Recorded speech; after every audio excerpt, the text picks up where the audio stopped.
My name is Lily, and I work as an editor at a big publishing company in the city. I'm just an ordinary girl who likes to keep things simple.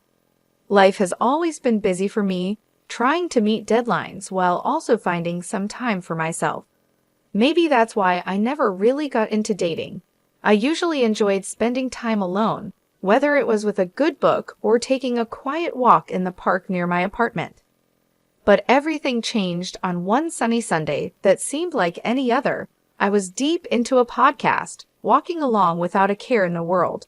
The park was full of people, kids running around, and pets playing. I must have lost track of where I was walking because the next thing I knew, a guy on a bicycle almost ran into me. "Watch out," he shouted, swerving at the last second. His voice was sharp, and I could tell he was annoyed. "I'm so sorry," I said quickly, taking out one of my earbuds. I hadn't realized I had wandered onto the bike path. He stopped his bike and turned around, now looking more amused than angry. "You've got to watch where you're going. This path can be a jungle sometimes." "Yeah, my bad. Totally my fault," I admitted, feeling a bit embarrassed. I brushed a stray strand of hair from my face and gave him a shy smile. He laughed, and just like that, the tension was gone. "I'm Jerry," he said, extending his hand. "Lily," I replied, shaking his hand. His handshake was firm and confident. "So, Lily, are you always this distracted, or is it just my charming presence?" he said with a playful grin that made me laugh. "Just a long week at work. My brain is already on weekend mode," I said. "Fair enough. I was just about to grab a coffee at that cafe over there." He pointed to a small place at the edge of the park. "Care to join me? You know, as a peace offering for almost running me over." I thought about it for a moment. He seemed nice, and honestly, I was curious. "Sure, I could use a coffee. Why not? It might even make for a good story," I said as we walked to the cafe. Jerry was easy to talk to. He told me about his job at a car sales company and how he liked to spend his weekends biking or hanging out with friends. He wasn't from the city. He moved here because he thought it offered more opportunities. "You know, big city dreams and all that," he said with a smirk. I shared a bit about my job too, explaining how I loved books and turned that passion into a career. "It's better than being stuck in a cubicle doing something you hate," I added. We reached the cafe and ordered our coffees. While we waited, I realized how comfortable I felt around him.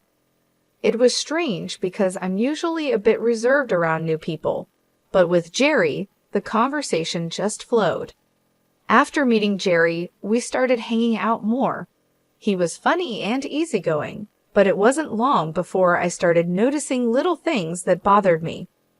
At first, it was nothing major, just small comments here and there that made me raise an eyebrow. One Sunday, we decided to go out for dinner, and somehow the topic of careers and family came up. We were just chatting about work and life, nothing serious, or so I thought. "So how's the book world treating you?" Jerry asked, taking a sip of his beer. "It's busy as always. Deadlines don't stop for anyone," I replied, poking at my salad. "Yeah, I get that, but you wouldn't want to be stuck in that forever, right? I mean, eventually you'd want to settle down, maybe cut back on work hours," Jerry said casually.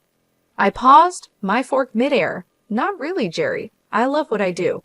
I don't see myself giving it up anytime soon, or ever, really." Jerry shrugged. "Sure, but what about when we have kids? Wouldn't you want to be around more?" The question caught me off guard. I chuckled nervously. "That's jumping way ahead, don't you think?" He laughed it off. "Yeah, you're right. Just thinking out loud, I guess." I tried to shake off the discomfort, but it lingered. A couple of weeks later, Jerry invited me to have dinner with his parents. I figured it was a good sign, thing getting serious and all. I was nervous but hopeful. That dinner, though, opened my eyes a bit more. His parents lived in a cozy, well-kept house in the suburbs. His mom, Mrs. David, was all smiles when we arrived. "Lily, so lovely to finally meet you. Jerry has told us so much about you," she gushed, pulling me into a hug.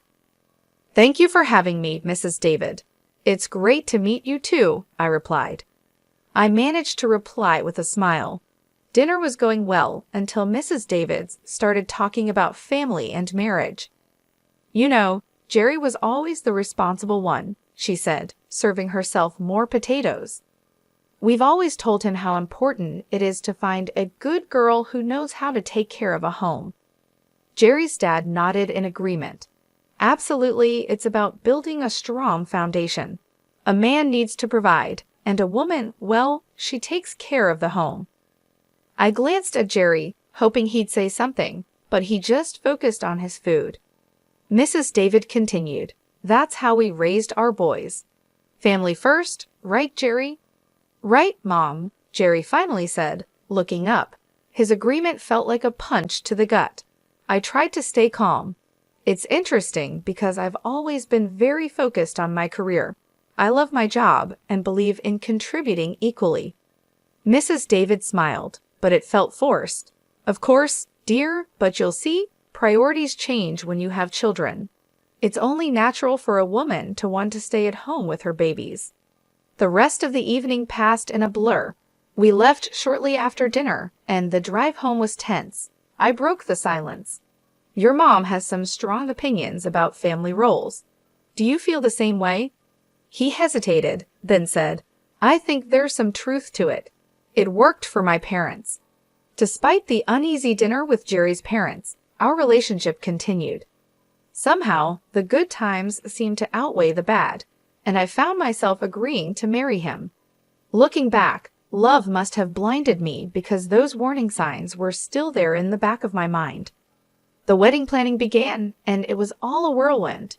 Jerry wanted something simple, and so did I. We decided on a modest ceremony with just close family and friends. As the day approached, the real pressure started to build, not about the event, but about what our lives would be like afterward. After the ceremony at the reception, Jerry's mom pulled me aside.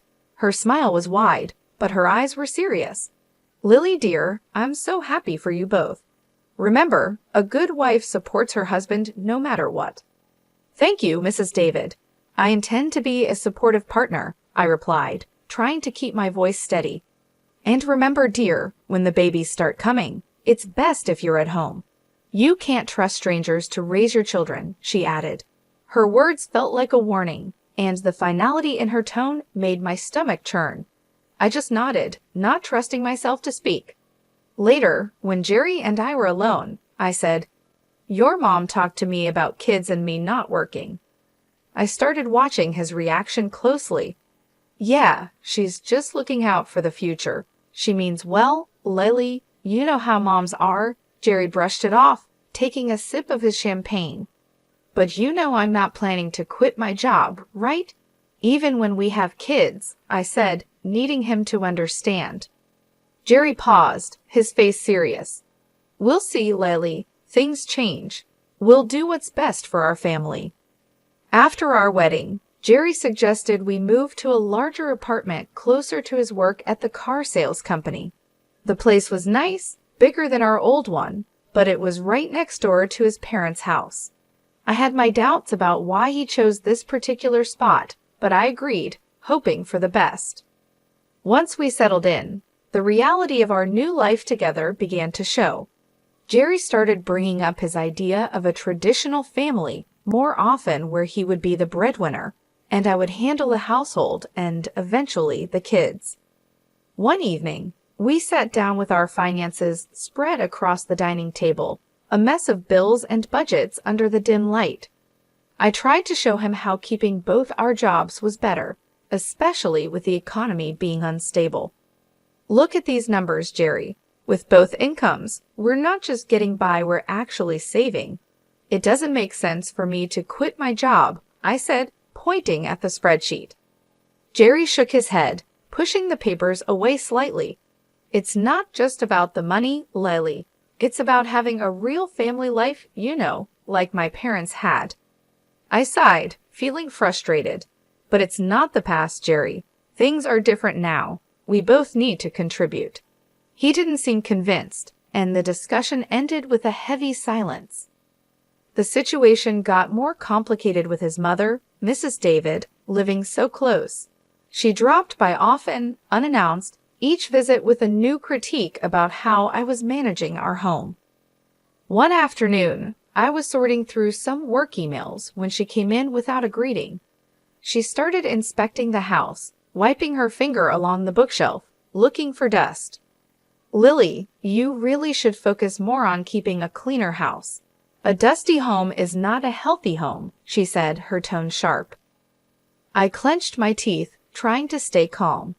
"I cleaned yesterday, Mrs. David, and I work full-time. It's just a little dust."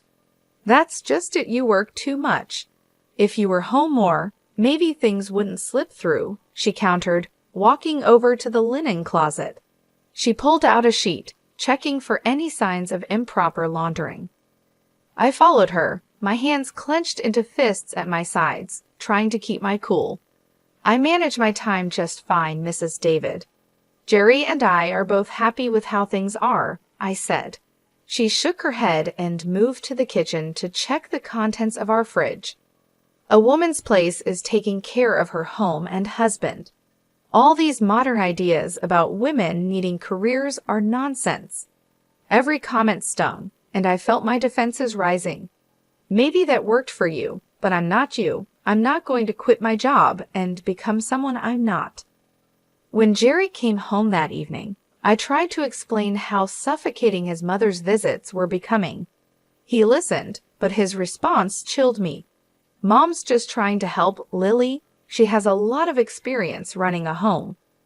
"But it's our home, not hers. I need you to stand up for me, for us," I pleaded. Jerry looked torn, but finally said, "She's my mom, Lily. She means well. We should at least consider her advice." The argument that night was long and painful. We went to bed angry, the first of many silent nights. As the days turned into weeks, I felt more like an outsider in my own home, constantly judged and found wanting. The pressure to conform to an outdated idea of a wife was relentless, and my resolve to maintain my independence was tested every day. As the months passed, Jerry's complaints about me not doing enough at home started to increase. He would come home from work, look around with a scowl, and comment on the dusty shelves or the dinner that was either too bland or overcooked because I had rushed it after a long day at the publishing house. His favorite phrase became, "If you can't manage both, maybe you shouldn't be working." One evening, after a particularly harsh critique of some slightly undercooked pasta, Jerry let it drop. "Lily, I'm serious. If you can't meet me halfway and take care of the house properly, maybe we should rethink this whole arrangement," he said, implying that a divorce was on the table. I loved Jerry despite everything, and I didn't want our marriage to fail over this, so I made a decision that pained me deeply. The next day, I talked to my boss, Olivia, about quitting my job to become a full-time housewife. Olivia was shocked and tried to persuade me otherwise. "Lily, you're one of our best. Are you sure about this?" she asked, concern clear on her face. "I don't see any other way, Olivia. I have to try to make things work at home," I replied. I admitted feeling defeated. Olivia, always trying to find a solution, suggested a compromise. "What if you could work from home and manage your projects remotely? It's becoming more common now, and you wouldn't have to quit." The idea felt like a lifeline. I agreed to the arrangement but decided not to tell Jerry. Instead, I told him I had resigned. He was overjoyed, thinking I had chosen our home life over my career. So I started my new life as a housewife, seeing Jerry off to work each morning and greeting him when he came home. But as soon as he left, I would power up my laptop and dive into my editing work. It was a strange double life, but it worked. The money I earned from my remote job, I secretly saved in a separate bank account, just in case. However, living on just Jerry's salary was tougher than we thought. Despite my best efforts to save money, 5 months later, we were struggling financially. I tried to bring up the topic gently. "Jerry, I think it might be necessary for me to go back to work. We're running through our savings too fast." Jerry's reaction was swift and angry. That's because you're spending too much. You need to learn how to save properly, he snapped. I was stunned. I hadn't bought anything for myself in months, and always looked for the cheapest deals at the supermarket. His words hurt deeply, and I felt a mix of anger and humiliation. The next day, his mother came over with the intention of teaching me how to budget. She dragged me to the store and pointed out the cheapest, often lowest quality products. Buy these, Lily. Stop wasting money on expensive stuff, she lectured as we walked down the aisles. Back home, she showed me how to dilute dish soap to make it last longer. You use too much. You need to make do with less, she instructed in a patronizing tone. She even started checking my receipts, scolding me for any purchase she deemed unnecessary. Why are you buying this? Just stick to basics, she would say, shaking her head in disapproval. Living like this was unbearable. Every day felt more suffocating than the last. I was losing my sense of self to their imposed austerity, living under constant scrutiny. The situation was becoming impossible to bear. I felt trapped in a life of pretend submission, with every part of me screaming for escape. But for now, I held on, biding my time and planning my next steps carefully. It all reached a boiling point one drizzly Friday evening. I was on the phone in the living room, pouring my heart out to my mom. I just don't know how much more I can take, Mom. His mother is always here, teaching me how to stretch every dollar until it screams. I get it, we need to save, but this is too much. Mom's voice was full of concern and anger. Lily, that's not normal. You need to talk to Jerry about setting boundaries. It's your home too, not just his or his mother's playground. I nodded, feeling a bit stronger with my mom's support, but just as I was starting to feel better, Jerry stormed in from the other room, his face red with anger. He must have heard me complaining. He snatched the phone right out of my hand. A wife shouldn't be complaining about her husband and mother-in-law like some street gossip. He snapped into the phone before hanging up. I was shocked, my hand shaking slightly. Jerry, you can't just grab my phone and talk to my mom like that. Oh, I can't? Maybe if you had some respect for us, I wouldn't have to, he retorted, his voice rising. I could see the veins in his neck bulging. Jerry, listen to yourself. Can't you see this isn't healthy? I pleaded, hoping to reach some part of him that remembered what love felt like, but he was beyond reason. Healthy? My mom was right. I should never have married you, he spat out, his words cutting deeper than I expected. That's enough, Jerry. I'm your wife, not some puppet you and your mom can control, I shot back, my anger flaring. Then act like it, or leave, he shouted, his face inches from mine. I stared at him, disbelief and sadness warring inside me. You want me to leave at 6 a.m. It's dark and pouring rain outside. If you don't like how things are, then yes, get out, he replied coldly, his eyes unyielding. I knew then that nothing I could say would change his mind or the situation. Shaking, I grabbed a few essentials, my laptop, some clothes, and my phone. When I reached for my purse, Jerry was quicker, snatching it away. You think you're leaving with this? I earned this money, not you. Fine, keep it, I said, my voice hollow. I couldn't believe this was happening. I called a taxi and waited by the door, my heart pounding. The taxi pulled up, and I stepped out into the cold night air, drenched by the rain. As I climbed into the car, a strange calm settled over me. I was doing this. I was leaving. Later at the hotel, as I lay in the unfamiliar bed, I felt a mix of emotions. I felt a wave of relief amidst all the chaos. Despite everything, I hadn't quit my job, and my secret savings account, which Jerry didn't know about, was now my lifeline. As dawn broke, I got up, the weight of my decision heavy on my mind. Today was the day I would take control back. I had an appointment with a lawyer to talk about filing for divorce. It felt surreal, like I was living someone else's life. The lawyer's office was a simple, unremarkable place, tucked between a row of old brick buildings. Inside, Mr. Richard, my lawyer, was a straightforward man who didn't waste any time. "Let's get down to business," he said as soon as I sat down. "You're here to file for divorce, correct?"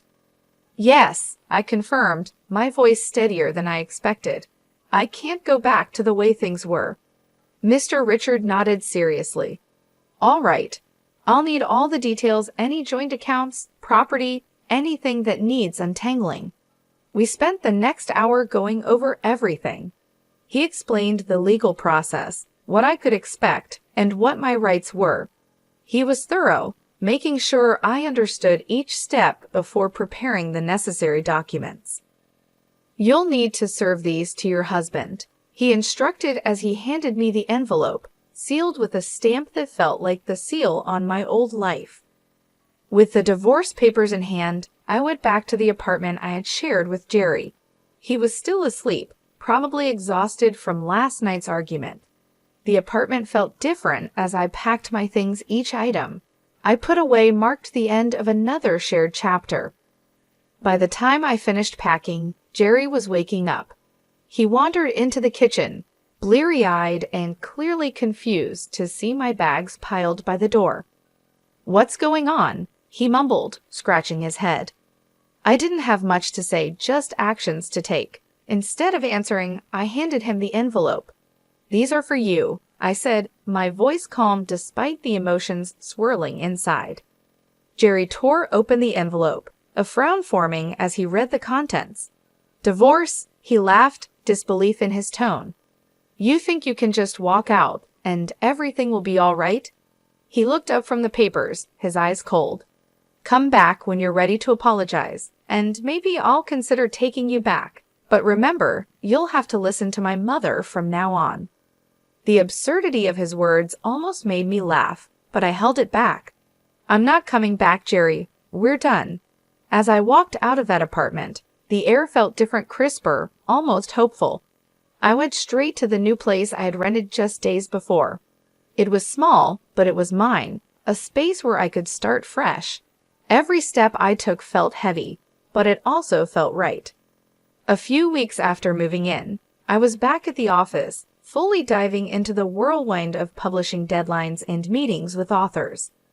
Being around my colleagues again and feeling the familiar rush of an approaching deadline reignited a spark in me that I thought I had lost. Days at the office blended into weeks, and before I knew it, I was back in my groove, managing manuscripts and deadlines with a new sense of purpose. The challenges I had faced in my personal life had given me a fresh perspective, and it felt really good to be back. The familiar world of texts and typos was more comforting than I had imagined. During this time, I reconnected with old friends, people who knew me long before Jerry. We met for drinks after work and shared meals on weekends. Slowly, I started to feel more like myself than I had in years. The laughter and light-hearted teasing grounded me, and in their company, I rediscovered parts of myself I had forgotten. A few months into this new phase, I received an unexpected call from Jerry. His voice was awkward and tinged with desperation. "Hey, I got laid off. Things are pretty rough," he started, stumbling over his words. "I was thinking maybe you could help me out financially. And, maybe we could start over, rebuild. I mean, if you apologize to me and my mom and show some commitment." His request hung in the air, audacious and somewhat insulting given our history. "Jerry, you really think I'd come back to support you and your parents after you kicked me out? You're out of a job now, and suddenly all your high and mighty principles are gone." There was a pause. "So that's a no?" he asked, sounding smaller and deflated. "Jerry, I'm doing really well, and honestly, I'm enjoying my freedom too much to give it up again. I hope you find your way, but it won't be with me." My words were firm, sealing the end of our relationship.